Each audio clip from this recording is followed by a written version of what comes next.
So Yeah.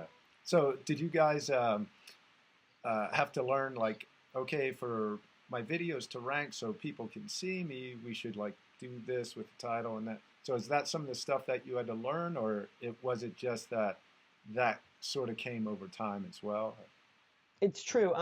It's funny. Someone else asked me this recently. They were friends in the neighborhood who are both actors, and they're working actors, and they've been in some high profile stuff. And they were like, "How much time do you spend on the titles?" And I'm like, "A zero. I don't even do it."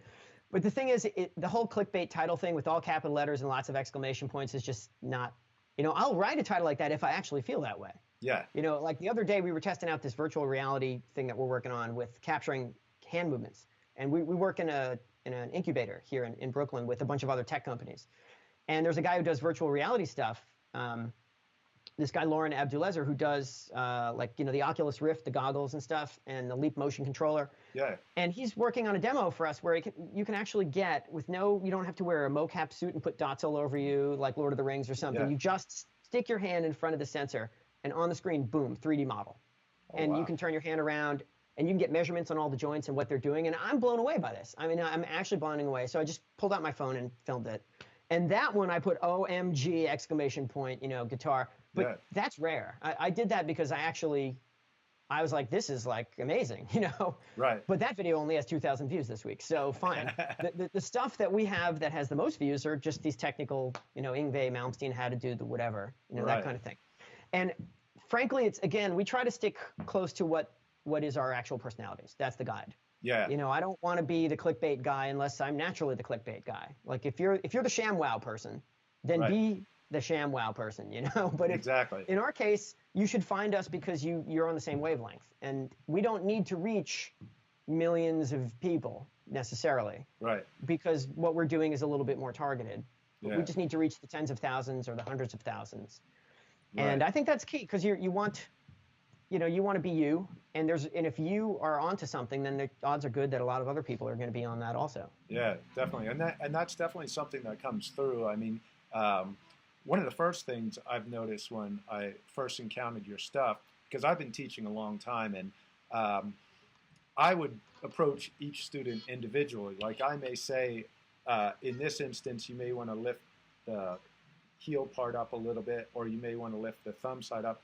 I wasn't calling it downward or upward pick slanting, Yeah. but I would see what their technique. And my whole thing is, one way doesn't work right for everyone. I mean, obviously, you look at Yngwie, and then you look at Marty Friedman, and then you look at John McLaughlin, and they all work amazing for them. Yeah. So there's not one way. So I would approach it individually, and I would do these things that, like you said, not a lot of people were approaching those type of things. And then when I saw your videos, I was like, wow, this guy really knows what he's doing. And not only in the sense that you knew how to play this, but you brought it forth in a systemized way that made sense easily and quickly. And it just made you think of things different. And then the other side of it was, you just seemed like we were sitting here having a conversation. You were having a conversation with the camera. You had a great sense of humor. It's funny. And another thing that makes me laugh is, like, you're like, yeah, he's so amazing. He does these crazy things. And then you go and you rip it off like it's nothing. It's like, well, you just did that too. But yeah, that really comes through, your personality. And I think that's what keeps people coming back, I think that's I awesome. think we've tried to work on that, and I appreciate that. It seems to be connecting in some way. Yeah. Because and you're referring to like some of the more tutorial things where I'm Yeah. doing the talking at the camera kind of thing. Yeah. Yeah, and that I'm surprised that more people aren't pissed off. I mean, you get a few people like, this guy talks too much. Yeah, and if you knew me, you would say the same thing. Actually, like, it's not an internet thing. That's just who I am. But it works for that medium. You kind of have to be that way. I mean, I can only imagine. We went to an orientation at YouTube itself in New York. They have a YouTube production center, and if you have over a certain number of subscribers on your channel, you can actually go down there and use their facilities. Oh, We've wow. never done it, but we went for the orientation, and you're sitting in a room with like 60 other people who all have 100,000 or more YouTube subscribers, and it's just the funniest collection of people. you're like, oh, everyone is ShamWow guy. You know, you're like, oh, look, it's the photography ShamWow guy, the guitar ShamWow guy, and the comedy sham. I mean, it was just kind of, I couldn't believe what world. I'm like, what planet is this in the year, 2015 when we did that? But so, it works. When you're delivering stuff to a camera, you have to read a little bit bigger than you would normally, because otherwise you'll feel like you're going to sleep. Like, people will watch it and they'll fall asleep. Yeah. So you kind of have to find that level where it's appropriate, probably just like in radio or anything else, right? Right. Yeah. Well, it comes across great. You guys do a great job with that. Thank you. Yeah. Now, you kind of touched on this a little bit, but like I said, you do a great job explaining and demonstrating things. And the truth about inside and outside picking, that was a great one where you actually talked about two-way pick slanting. And while watching that, and you were doing demonstrations, I was like, with the more refined technique of some of these really great players and yourself, the movement is minimal. And at regular speeds, you can't see those little subtleties. So can you talk a little bit about, first, the thought of, like you said, placing the camera on the neck, and then how you actually went about making that happen? And could you talk about the design and the implementation of that to get those camera angles and slow motion so you can actually see those little movements that we would miss at regular speed? Yeah, so I think this was just like a daydream at one point, where I remember thinking, like, what would be the holy grail of this, right? Like I know these things exist, but what would you really want to see if you could pick any, if you could meet these players? What kind of look at their playing would you want to get? And I was like, well, of course you would want to see something like this and then be able to slow it down. And I was like, that's crazy, and then I'm thinking about it, I'm like, well, maybe it's not crazy. Like, why not? Why can't you do that? And I started looking up what sort of hardware existed to be able to do this. Right. And at the time, this was now a little over maybe 13 years ago, there were industrial cameras that you would buy. Like, if you work in a lab and you need to take very high quality video very fast, they were largely computer controlled. They connected through FireWire. And they would come with the software kit that you needed to use to write the application, because these companies that sell these cameras figure, all right, some guy in a lab is buying this. We don't know what he wants to do with the camera, so we're not going to write the software. Right. That they're going to write the software, but we're going to give them the little commands that control, turn on and off the camera and start the video and so forth. So it was very much roll your own, but they existed. That's the thing. And the camera that I found at the time that I could afford was a 640 by 480 sensor. So like that would be postage stamp sized by today's standards. Yeah. But it was a very high quality 640 by 480. It had what's called a global shutter, so that moving objects don't seem warped or skewed. Like if you ever hold an iPhone and walk down the street while you're filming, it gets all and it looks horrible. Global shutter cameras have less of that, because each picture, each one of the 30 frames that you're in the video, or it depends how many, but each frame of video isn't warped. When you move the camera, it takes a snapshot of all the pixels at once. That's why it's global. Gotcha. Whereas in your phone, it scans from top to bottom. So if you move the phone around, you'll actually see it look like jello, like this, and it's kind of a thing.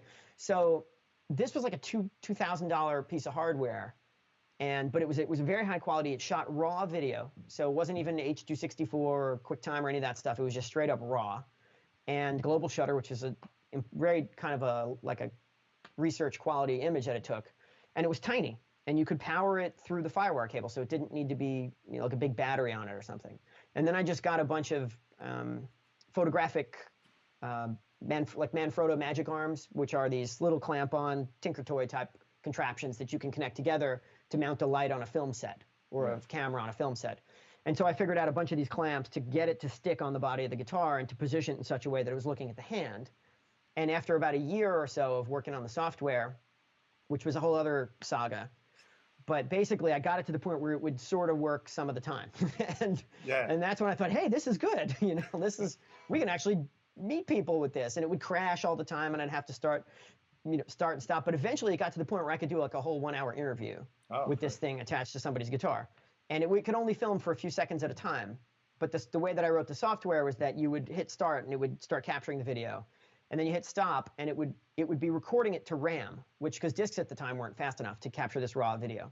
and there was no camcorder. It was just going onto my laptop. Yeah. So it would be storing all the video into RAM, and then you would hit save when it was done, and it would write it to disk over the next 30 seconds or something like that. So I could be interviewing somebody, and I'd say, oh, let's play that lick, and they would play it.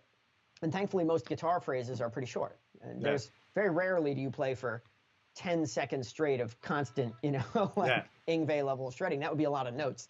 So most of these things fit within that little 10-second window. And then I got good enough at working the software that I could still have the conversation and just hit save, while we were doing it. So you'd end up with this disc full of like 40 or 50 of these little clips of these amazing players like Albert Lee or Michelangelo Badio. Right. And it was for me, I think part of what I do is always this, because I'm always looking at things like the fan, like the outsider. I'm like, what would you really most want to see? Well, hell, I want to see Badio from 2 inches away doing what he does, hell. And Albert Lee, because he's, I remember from the 80s, he was in all the guitar magazines as the country guy. Right. And if you were a rock fan, there was this one issue, I think it was Guitar Player, I forget what magazine it was, Guitar World. And he was on the cover, and I'd never heard of this dude before. Van Halen was on the cover, actually. It was Sammy Hagar and Eddie Van Halen on the cover. And in the inside was that floppy record that they gotcha, they had. Guitar Player. The sound page, I think it was called, yeah. And I put that on. I'd never heard clean tone playing that fast. Yeah. We all heard the high gain shredding, but no, there was nowhere to hide. It was just clean tone. It was just super accurate. And I was like, this is the most amazing thing ever. Yeah. And I didn't know if these people were going to say yes. But you would find their websites, because now they had websites, you could actually email them. Right. And once in a while, they'd just write back. And Albert Lee is just like, his wife wrote back or something. She's like, yeah, And That's I was awesome. like, okay, guess I'll get on a plane, But to me, it was as mind-blowing for me to see this stuff as it is for anyone else. And, to have this footage now, even now, I'm constantly reminded that we're not all going to be here forever. Right. But some of these things, hopefully will be. And to be able to, where the tech got to a point where we could actually do this, I'm just like, this is, the planets are kind of aligned here. Yeah, that's great. And now, talking about the different players, a lot like Yngwie does Downward Pick Slanting, same with Eric Johnson, but then John McLaughlin may work more with Upward Pick Slanting. And that's something that they probably didn't think about. This is the technique that felt best to them. They felt like they had the most control, and most people are like that. But with you going through all this, you also demonstrate all these different techniques. Now, were these techniques a challenge for you to get down enough to demonstrate? And do you favor one more than the other when you're playing your own stuff? Or can you talk a little bit about that? Sure. Yeah, it's very challenging to learn all these things, because you're forced to reconsider all, like you say, all these things that you do that are subconscious. Yeah. Most of us just have a way of doing this, especially if you started younger, where these things have been locked in. If you're lucky, actually, I would say that. If you're lucky, you have a way of doing these things that got locked in when you were young. Yeah. And if they work, right? If then you're great. That's what these guys are. That's what the Albert Lees and the McLaughlins are. And I remember thinking it was a crazy concept that somehow some elite player would not be aware of what they're doing. But it took me a while to come around to that. I remember thinking that they were all just hiding this from us at first. I was like, it's got to be some kind of secret society where they're like the Masons or something. Yeah. The Freemasons. They're all in agreement not to talk about it. But it over a period of a couple years, you start doing this and you realize they don't really know. Right. And it's not crazy either, because everything I do, I don't really think about. Like you walk down the street, I don't know what my walking form is. And if you've been in any kind of athletics, then you know that. Yeah. Because, I was on a track team and everybody runs in some weird way that they learned by accident. It's a mishmash of like whatever fits their body type plus whatever way they've stumbled across. So it is challenging to try and get out of that subconscious zone where you're like, oh, wait, how would this actually work? And there's a boatload of trial and error. And I think this is what people don't realize about musical practice or any kind of technique practice, even if it's athletics, is that there's an enormous amount of trial and error involved. And that needs to be encouraged, not discouraged. This idea with the metronome where you repeat it exactly the same for 1,000 repetitions. Well, what is exactly the same if you don't know how to do it? Yeah. If you've never done it before, how can you repeat it then? Because you're not doing it. Right. And you can record that you can make a sound recording of your practice. And you can say, okay. Those notes, they are correct. fine, the notes are correct, but are you doing it correctly? That's a whole other question. Because that works fine when you're playing slowly, but you speed up, and if you don't have a method that will actually speed up, then you haven't practiced. And just sitting there repeating something 1,000 times isn't going to work for you if you're repeating some way which does not happen to be efficient. Right. And the obvious ones, it makes sense in the obvious ones. If I'm trying to place really fast with all downstrokes or something, there's a limit to that, and we know that. But for the long time, we just thought, well, alternate picking, that's fast, right? So you just do it. Well, but there's 1,000 ways to do alternate picking. Yeah. And some of them will speed up and others won't. And if you're not doing it the way that will speed up, then you can do that all you like, and it's just going to burn in that wrong way of doing it. Exactly. So yeah, it's very challenging just to get out of your subconscious comfort zone and to try to mimic the way other people do things. And I would say I'm not always successful in doing it. I can play.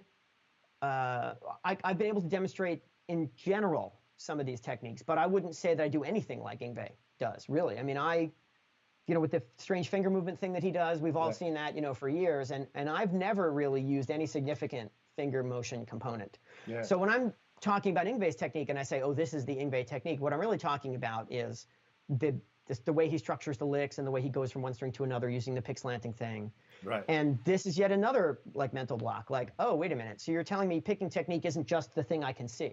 Yeah. It's not just the way I move the pick back and forth. It's actually the way I move the pick back and forth, then whether or not I have a pick slant and what kind, and then how I track, how I anchor, how I mute, how I structure the lines to go from one string to another. There's so many variables. So if you are built physically like someone else, and you can figure out exactly what their hand position is, then you stand a very good chance of mimicking it pretty closely. It can be done, absolutely. If you're Badio is a tall guy, he's got longer fingers. If you're built that way and you figure out exactly what he's doing with this thing, you can probably mimic it exactly. And I like to believe that's possible, because this whole idea that it works differently for everybody, well, yes, of course, to an extent, but that doesn't mean it works any which way.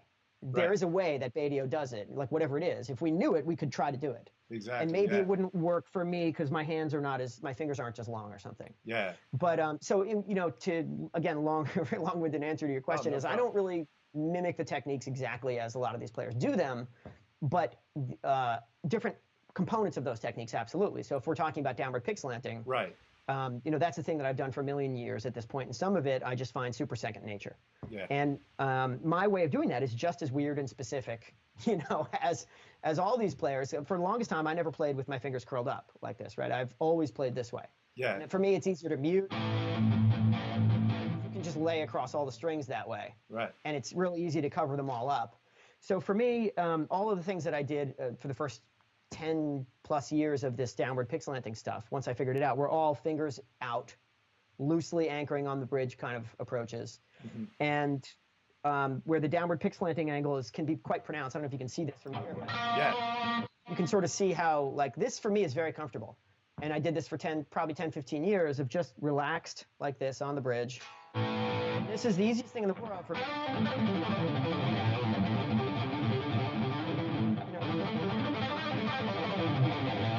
Kind of like the Marty Freeman has a very aggressive downward pick slant also.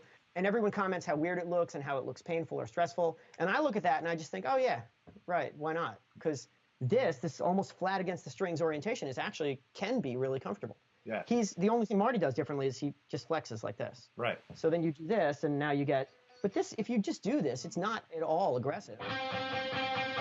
Easiest thing ever. I mean, George Benson kind of plays that way. The Gypsy players all play this way with this very flexy kind of thing that they do.